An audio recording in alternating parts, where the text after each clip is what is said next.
안녕하세요. 반갑습니다. 이토마토 정석투자 김정수 전문가입니다. 9월 달에 시작이 됐고요. 한 주가 벌써 슝 지나왔네요. 이번 한 주는 등락 부침이 좀 많이 있었던 것 같습니다. 지수는 큰 변동은 없었는데 종목들의 등락들이 좀 많이 있었던 것 같아요. 급락 나오는 주식들도 꽤 있었고, 그 다음에 테마주들의 이동도 좀 있었죠. 주전도체 관련된 테마에서 오늘 곡물 관련된 테마도 있었고, 그 다음에 바이오제약에서 참 모처럼 만에 비만, 당뇨 치료제 관련된 주식들이 이번 주에 상당히 눈에 띄는 급등 흐름들이 있었습니다. 그리고 시장을 그동안 장악했었던 배터리나 반도체 이 주식들의 가격 조정이 좀 많이 있었는데, 제가 여러분들한테 말씀드린 좀 중심주와 후발주, 주변주들의 이 격차가 점점 많이 벌어지고 있는 것 같아요. 여러분들한테는 유동성 전략 관련돼서 좋은 기업을 좀 싸게 사자 5종목을 여러분들한테 가격 기준을 제시를 해드리고, 그 다음에 시장에 대한 지수 기준 크게 3가지로 여러분들한테 말씀을 드리고 있죠. 2730, 2570, 2350. 그리고 중심주의 이격과 유동성에 따라서 우리가 이제 공략해야 될 이 포인트가 다 다르다. 이런 식으로 이제 방송을 하면서 지금까지 올라왔는데요. 오늘은 다른 거 안 보고 이 부분을 좀 집중적으로 설명을 좀 드리려고 합니다. 여러분. 자, 요거를 좀 설명을 드리려고 하니까 잘 한번 집중해서 따라오시기 바랍니다. 자, 한번 보세요. 이게 되는 겁니까?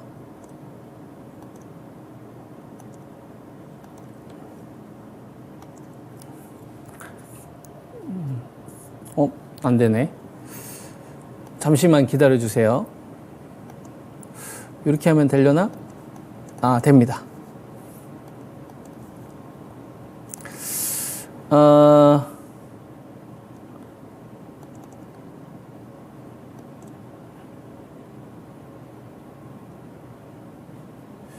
요게 삼성전자 재무제표예요. 삼성전자. 여러분, 제가 질문 한번 해볼게요, 여러분.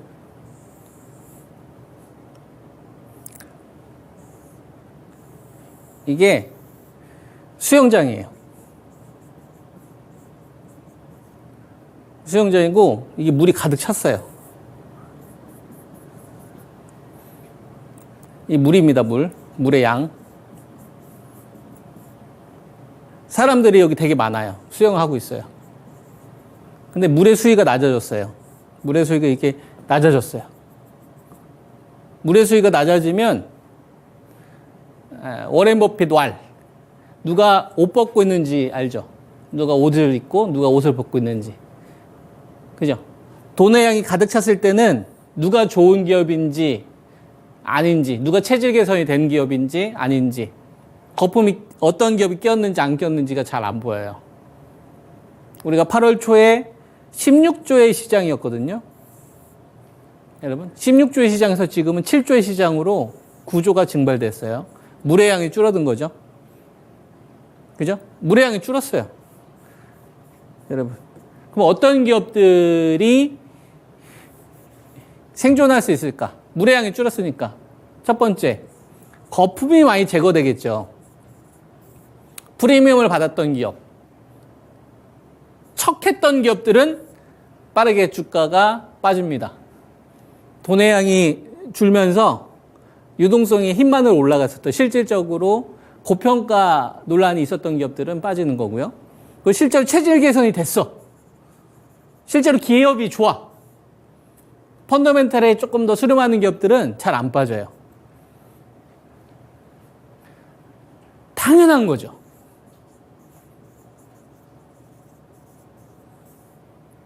그렇지 않습니까? 우리가 수능을 한번 생각해 보면, 수능 시험이 난이도가 어려우면 실력 있는 학생하고 그렇지 않은 학생하고 차이가 확 벌어져요. 난이도가 높으면. 사고력이 높거나 책을 많이 읽었던 사람이나 진짜 깊게 한번 한 문제를 파기 위해서 며칠 동안 고민했던 이런 사람들의 학생들과 그냥 암기만 했던, 공부의 양만 많았던 사람들 실력차가 확 벌어지죠. 그리고 수능의 난이도가 낮아지면 다 점수는 비슷비슷해져요. 근데 난이도가 높아지면 실력차가 확 벌어지죠. 사람도 그렇고요. 주식도 마찬가지라는 얘기를 하는 거예요. 무슨 말인지 이해되죠? 자, 물의 수위가 낮아졌다라는 이야기를 여러분들한테 8월 초부터 주구장창 해드리고 있습니다. 16조에서 그죠? 7.5조까지 한 9조가 증발됐죠.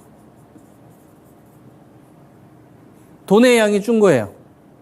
지난주도 줄었고 2주 전에도 줄었고 3주 전에도 줄었어요. 그래서 머니들은 계속 투자가들한테 신호를 주고 있어요. 나 사이즈 키울 생각 없고 사이즈 줄일 거야. 그리고 나 거품 제거할 거야. 이 신호를 계속 투자가들한테 주고 있어요. 그래서 중심주 싸게 사자.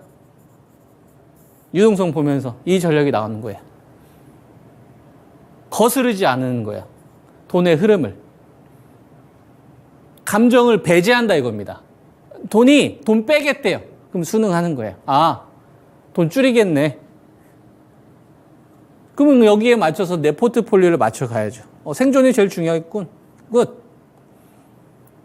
그러면 여기서 뭐가 나와요, 여러분? 기업들의 실력 차이가 확 나온다고. 실력 차가 확 나요, 여러분.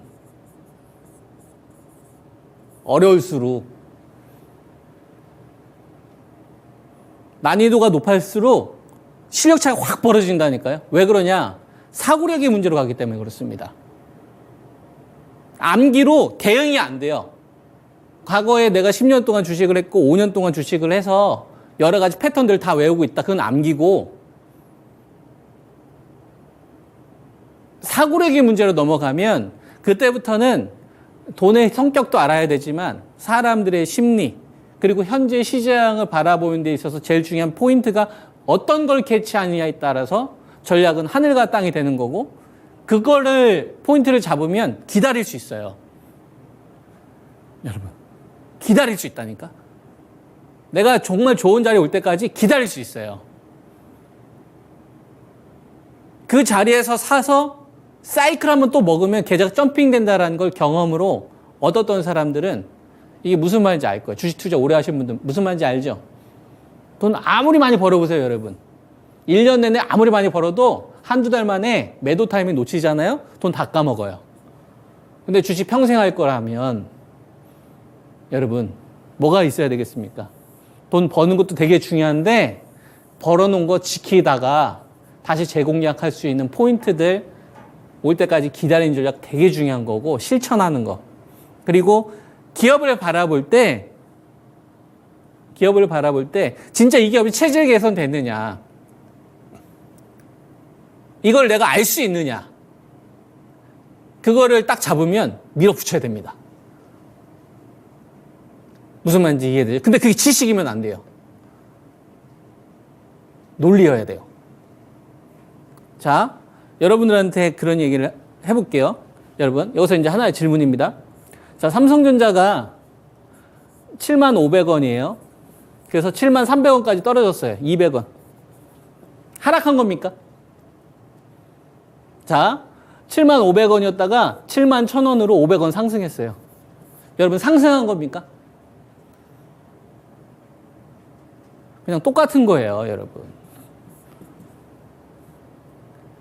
70,000원이나 75,000원이나 71,000원이나 69,000원 그냥 똑같은 거라고요.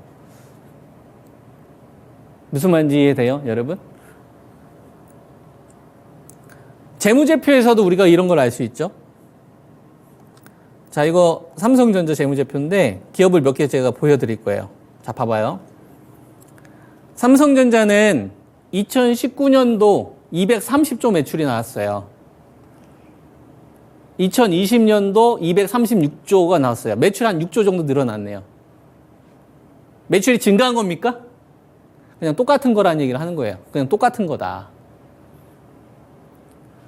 무슨 말인지 이해됩니까? 자, 2021년도 230조에서 280조까지 매출이 한 40조 가까이 증가했네요. 이건 증가한 거예요. 무슨 말인지 이해돼요? 의미 있는 수준은 올라왔으니까. 그러면 여기서 우리가 살펴봐야 될 건 뭐가 있는 거냐면, 자, 봐봐요.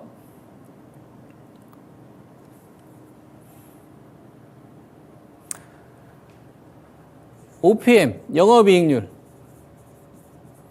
장사하시는 분들은 마진을 생각하면 쉽겠죠. 물건을 10,000원짜리를 팔아서 1,000원을 남겼어요. 자, 물건을 10,000원 팔아가지고 2,000원을 남겼어요. 여기는 A고 여기는 B예요. A하고 B가 여러분 같은 레벨입니까? B가 훨씬 더 장사를 잘하는 거죠. 10,000원짜리 물건을 팔 때 2,000원 남기면 이거는 영업이익률이 20%라는 얘기잖아요. 같은 물건을 팔아도 여기가 훨씬 더 높은 밸류를 받아야지. 보증금을 받더라도 여기가 훨씬 더 높은 보증금을 받아야지. A와 B가 똑같이 빠졌어. 어디를 먼저 사셔야 돼요? B를 먼저 사야지.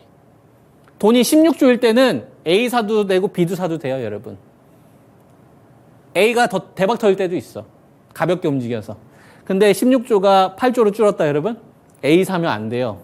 B를 사야지. 똘똘한 한 채를 사야 된다고.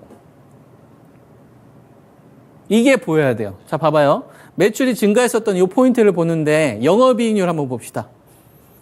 24% 기록하다가 12% 반토막이 났네요. 기업이 되게 어렵겠죠? 그러다가 15% 올라갔고 18% 증가하고 그 다음에 14%까지 됐습니다. 자, 2018년도, 2019년도에 매출도 떨어졌고 영업이익률도 떨어졌어요. 그러면 나쁜 겁니까? 나쁜 겁니까? 매우 좋은 거예요. 왜요? 싸게 살 수 있으니까. 아, 영업이익률이 좋을 때 이때가 좋은 거 아닙니까? 아, 좋죠. 대신 9만 원에 물립니다. 영업이익률 끝내주기 좋죠. 아, 그 대신 9만 원에 물린다고. 영업이익률이 반토막 나고 매출도 최악이야, 여러분. 이때 사잖아요? 그럼 삼성전자 가지고서 50%를 먹을 수 있어요. 그러면 영업이익률이 12%에서 15%, 3% 증가한 건 나중에 할 수 있기 때문에 뭐가 중요하겠습니까, 여러분? 이 12%가 바텀인지가 중요한 거예요. 더 이상 나빠지지 않느냐. 더 이상 역성장하지 않을 것 같냐. 이게 더 중요한 거. 그러면 앞으로 좋아질 일만 남았잖아요. 무슨 말인지 이해돼요? 그래서 그때 뭐가 필요한 거냐면 기업들이 가지고 있는 비즈니스의 변화가 중요한 거예요. 제가 여러분들한테는 그래서 P를 많이 강조하죠. 체질 개선된 기업들을 해라. 확정된 거. 예상하지 말고 예상. 좋아질 것이다. 틀릴 수 있으니까 확정된 거. 자, 삼성전자가 올해 8조 6천억이에요. 벌어들일 돈이. 그죠? 그 다음 영업이익률이 얼마까지 떨어지냐면은 영업이익률입니다. 영업이익률이 3.3%입니다. 왜냐면 반도체가 적자가 났거든. 그죠? 그래서 지금 뭐 했어요? 감산 2번 했어요. 반도체 가격이 앞으로 올라갈 일만 남았겠네요. 근데 잘 보세요. 얼마 벌었다고요, 여러분? 8조 6천. 이 숫자를 잘 기억하세요. 자, SK 하이닉스. 삼성전자가 올해 얼마로 벌 걸로 예상됩니까? 8.6조. 그죠? SK 하이닉스는 8.7조. 둘이 치면 제로네요, 거의. 삼성전자하고 하이닉스 합쳐가지고 올해 빵이야, 빵. 여러분, 우리나라에서 돈 제일 많이 버는 기업이 삼성전자하고 하이닉스인데 이 기업이 올해 반도체 이 적자를 기록을 하는 바람에 빵이라고. 자, 하이닉스 전성기 때 21조 가까이 벌었어요. 21조. 자, 그 다음에 SK 하이닉스를 보겠습니다.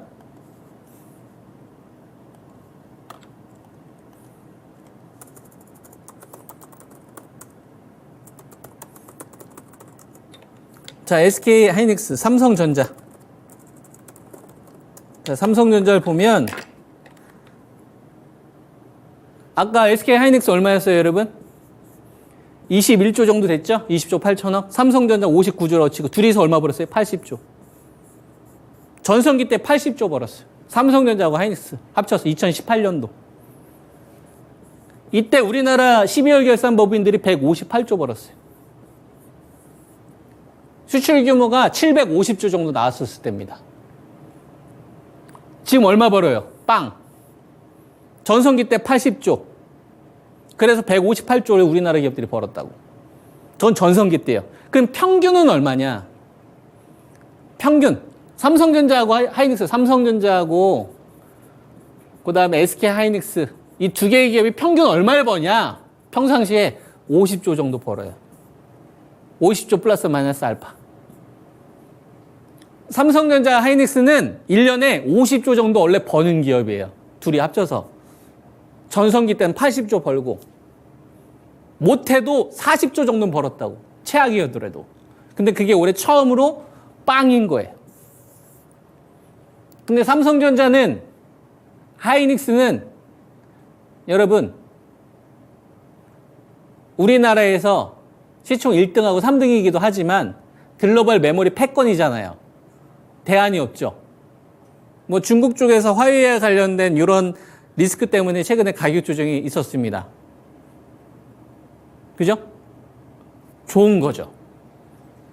11만 원 깨지를 기다리는 사람들한테는 10만 5천 원, 11만 원자를 기다렸던 사람은 좋은 거죠. 무슨 말인지 이해하셔야 됩니다, 여러분. 자, 그 다음. 그러면 삼성전자하고 하이닉스가 계속 빵이면 우리나라는 기껏 벌어봤자 50조에서 60조밖에 못 벌어요. 삼성전자하고 하이닉스가 돈을 번다 싶으면 우리나라는 150조 사이즈가 나오는 거고 삼성전자, 하이닉스가 올해 특수하게 제로를 기록했기 때문에 50조에서 한 70조 내외 정도의 범위를 기록을 하는 겁니다. 내년도는 어떻게 될까요, 여러분? 삼성전자, 하이닉스. 못해도 40조에서 50조 정도는 들어온다고 봐요, 저는.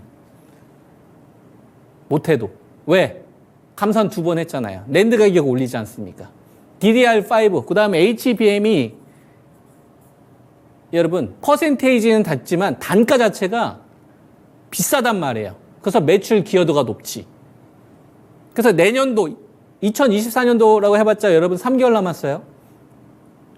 그럼 연말 정도 되면 내년도 밸류를 가져옵니다. 그러면 우리가 이런 생각을 할 수 있겠네요. 앞으로 대한민국 주식시장이 어디까지 빠질지는 모르겠지만 우리가 저점은 모르겠지만 우리가 지금 보고 있는 이 HTS에 있는 수많은 이 지표들이 있을 거 아니에요. 자, 여기에 있는 것들은 그림입니까? 여러분? 그림이에요? 아니요, 여러분. 돈이에요. 돈의 집합이라고. 기업의 가치가 자본주의에서 돈으로 뭐예요, 여러분? 평가해주고 있는 거예요. 누가? 시장 주체가. 우리나라는 관광이나 서비스업, 이게 중심이 아니라 수출 국가이기 때문에 수출을 해서 돈을 버는 제조업이 기본 베이스가 깔리기 때문에 그리스나 이런 나라하고 다릅니다. 이탈리아하고 이런 나라가 다르다고. 제조업이 훨씬 더 단단하단 말이야. 그죠? 자, 그러면 08년도 우리나라 기업 얼마 벌었게요, 여러분? 35조 벌었어요. 08년도에 우리나라 기업들 여러분 35조 벌었다고. 그 다음에 연말로 가면서 이게 얼마 벌었냐면 50조를 벌었다고. 근데 이때는 뭐가 있었어요? 반도체 치킨 게임이 끝나지 않았지. 반도체 치킨 게임은 2012년도 말에 끝났다고. 그 얘기는 뭐예요? 우리나라 기업은 50조 밸류 이하로 떨어지면 꼴이라고 볼 수 있는 거예요. 뭐의 관점에서 바라보면? 돈의 관점에서 바라보면. 50조 대의 밸류로 제가 여러분들에게 제시해드린 기준 숫자가 2570이었죠.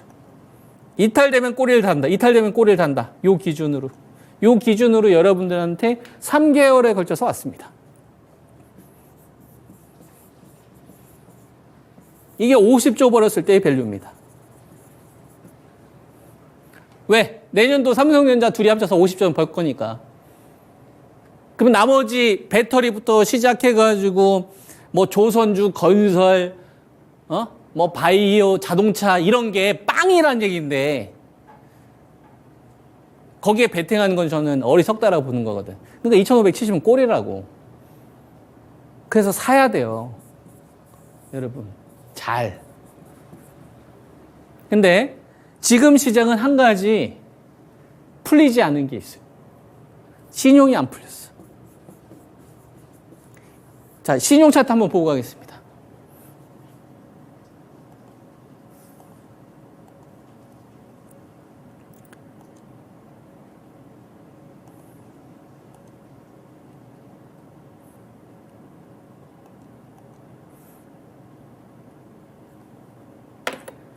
왜 나옵니까?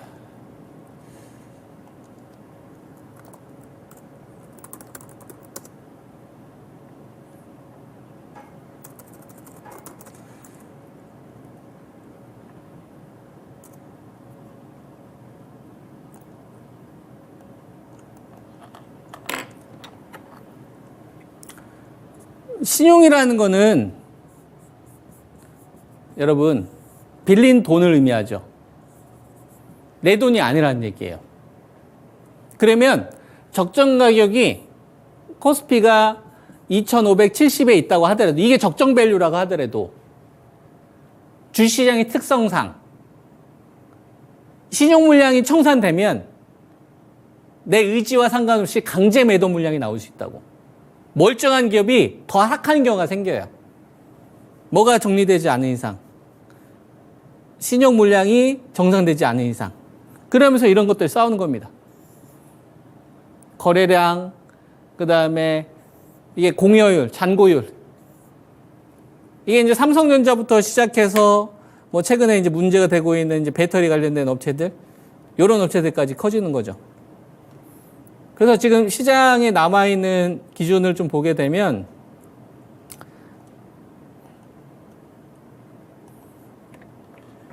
맨 아래에 있는 게 신용이에요, 여러분. 여러분 좀 잘 보이시죠? 이 신용 물량이 아직 청산되지 않은 거예요. 코스피 지수 기준으로 보면. 그래서 2,570에서 이게 꼴이라고 생각을 하고 만약에 신용 물량이 나온다. 그러면 제가 여러분들한테 기준 잡아드리는 자리가 2,350에서 적극적으로 받을 생각하라 이거예요. 어떤 주식들은? 중소형주들이나 가벼운 주식들은. 소부장이나 배터리 중형주나. 무슨 말인지 이해되죠? 근데 이 자리가 안 올 수도 있잖아요. 그럼 이 구간에서 뭐만 하자? 중심주만 하는 거예요. 왜? 코스피 지수가 2,730까지 열려 있어요. 반도체와 배터리 중심주가 다시 일어서면 이걸로 전략이 다 나오는 겁니다, 여러분. 돈이 붙지 않는 이상 가벼운 주식들은 나중에 하는 거고 내가 진짜 테마를 하고 싶으면 그냥 바이오 쪽 1등주 가지고 하는 거예요. 그게 훨씬 더 내 돈을 지키는 데 도움이 된다라는 얘기를 하는 거죠. 그래서 지금 시장을 보면 삼성전자는 사야 됩니다, 여러분. 7만 원 밑에선 팔 생각하지 마시고 6만 5천 원, 7만 6 구간에서 매수 전략 유지해 주시고 하이닉스 11만 원 밑으로 11만 원 밑으로 그다음에 10만 5천 원 오면 전 매수 의견입니다. 세 번에 나눠서 사세요. 아시겠죠? 예. 요것도 요 자리에 매수 의견 좀 드리겠고 그다음에 포스코홀딩스가 바로 좀 일어섰습니다. 포스코홀딩스가 바로 일어섰는데 지난번에 52만 원 선 정도 왔는데 쉽게 안 올 것 같아요. 예, 그래서 이것도 이번 구간 계속 대장 역할을 저는 한다라고 보는데 만약에 55 밑으로 떨어진다, 한 54 근처다. 그럼 이것도 저는 사야 된다고 봅니다. 그리고 포스코홀딩스를 놓친다면 포스코 퓨처엠은 이번에 놓치면 안 됩니다. 제가 여러분들한테 제시해드렸었던 그 기준이 얼마였었냐면 39에서 한 40만 원 정도 초반 정도 되잖아요. 지금 한 41만 8천 원, 40만 8천 정도 됐는데 다음 주 정도 눌리면 가격은 모르겠어요. 좀 넉넉하게 잡으세요. 한 42에서 한 40 정도 잡는다고, 여기서 한 번 잡는다고 생각하시고, 조정 나오면 한 번 더 받는다고 생각하시고. 아시겠죠? 일단 물량 확보 쪽으로 먼저 의견을 좀 드리겠습니다. 그리고 LG 에너지 솔루션은 여러분들한테 기준을 2개를 제시해 드리고 있습니다. LG 에너지 솔루션. 그죠? 54와 48만 원. 그럼 세 종목이네요. 포스코 홀딩스, LG 에너지 솔루션, 포스코 홀딩스. 그럼 나머지 배터리는 어떻게 하느냐? 에코프로를 가지고 기준을 세우는 겁니다. 에코프로 기준으로. 오늘 100만 원 살짝 이탈을 하는 흐름들이 나왔는데 여기서 장대 양봉이 만들어지면 그때는 다른 배터리들도 매수 포인트가 나올 수 있어요. 근데 장대 양봉이 나와서 완전 20에서 넘어가지 않는 한 최대한 기다리세요. 얼마짜리까지? 90만 원 내외까지. 여기서 만약에 반격의 시도가 나온다. 그러면은 뭐 코스맥스나 LNF나 이런 배터리들도 매수 포인트가 많이 나올 수 있습니다. 이런 건 좀 상황을 보고 판단을 해야 될 것 같아요. 그거는 제 박명록 전략글이나 마감의 정석 이 글을 좀 활용하시기 바랍니다. 요 핵심은 뭐냐면 반도체하고 배터리 중심주는 그냥 사라는 얘기예요. 놓치지 말고 이제 그 조정 나오면 더 받을 생각하고 그리고 시장이 갖춰져 있다. 요 공간이 갖춰져 있다. 그럼 바이오 주식을 가지고 있으면 대안이 된다. 요 전략을 잘 활용하셔서 좋은 결과 만드시기 바랍니다. 아시겠죠? 정석 투자였습니다. 네, 감사합니다.